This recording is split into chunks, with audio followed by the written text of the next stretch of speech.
السلام عليكم ورحمة الله. النهاردة إن شاء الله هنتكلم عن منهج الصف الثاني الابتدائي. هنتكلم عن يونت 1 الوحدة الأولى lesson 1 الدرس الأول. بيقول إيه؟ بيقول meet my family.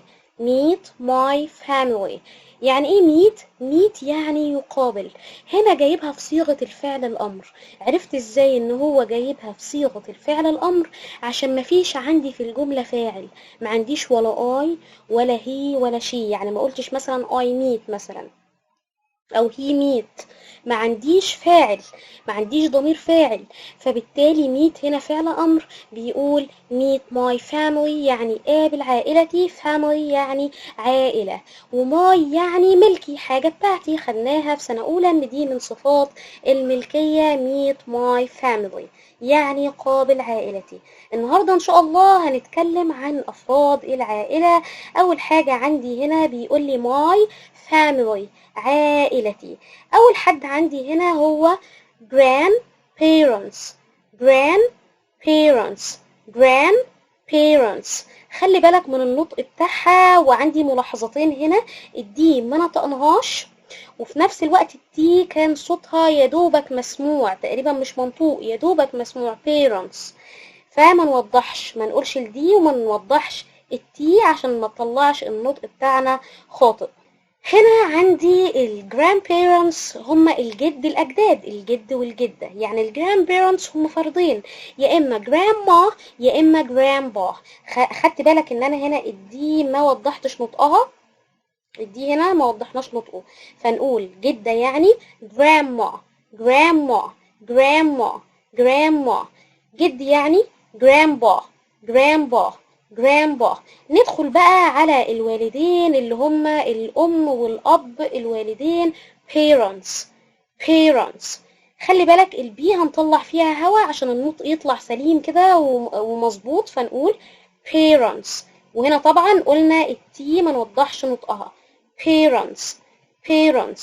البيرنتس بيبقوا مين؟ الأم والأب.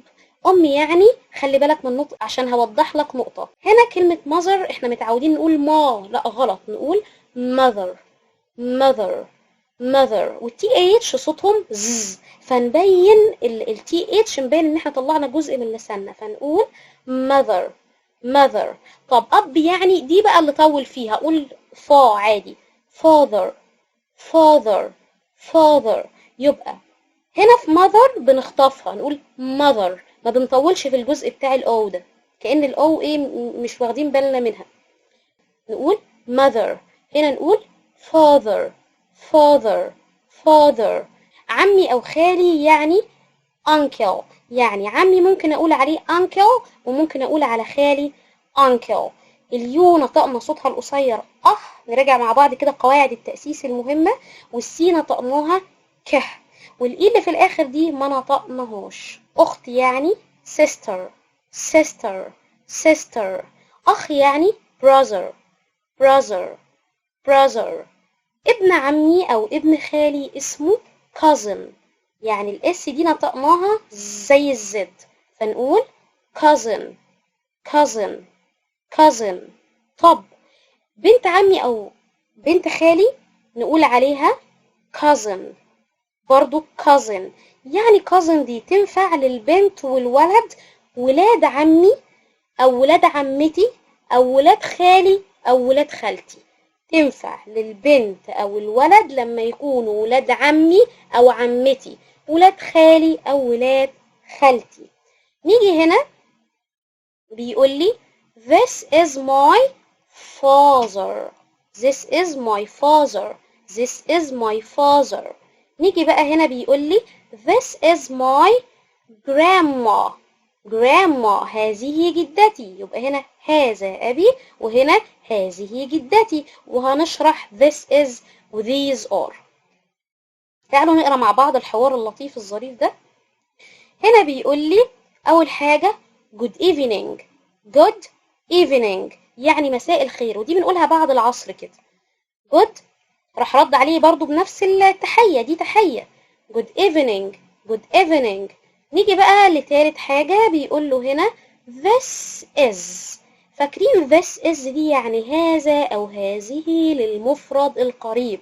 لما حاجة تبقى قريبة مني وفي نفس الوقت مفرد بحط قبلها اسم الإشارة this is. فلما أجي أقدم شخص أقول قبله this is. هقدم مثلا جدي لصحابي أو مامتي لصحابي أو بابايا لصحابي هقول this is.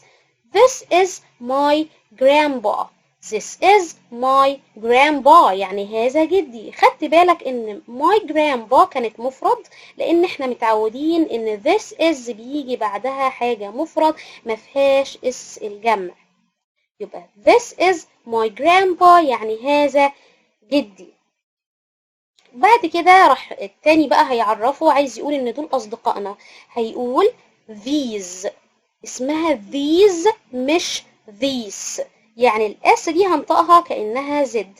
قال له these are my friends.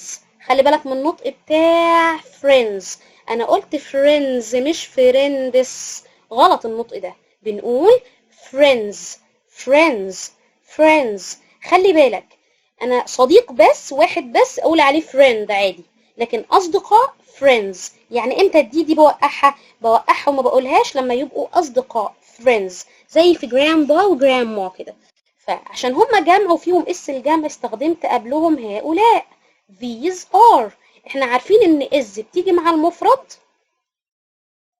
و are بتيجي مع الجمع، فلما اقول these are لازم اجيب بعدها حاجة جمع. ف these are ده اسم اشارة للجمع القريب، يعني this is بنستخدمها للقريب و these are برضو للقريب، ولكن الفرق اللي بينهم الوحيد ان دي فيها is فهتيجي مع المفرد ودي فيها are فهتيجي مع الجمع. هنا بيعرف بقى والديه، بيقول ايه؟ ده رقم 5، نسينا رقم 5. بيقول ايه؟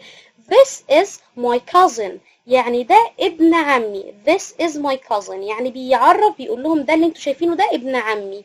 he is هو يكون 5 years old، يعني عمره كام؟ 5 سنوات. هي خدت از، خدت بالك؟ هي بتاخد از، هو يكون.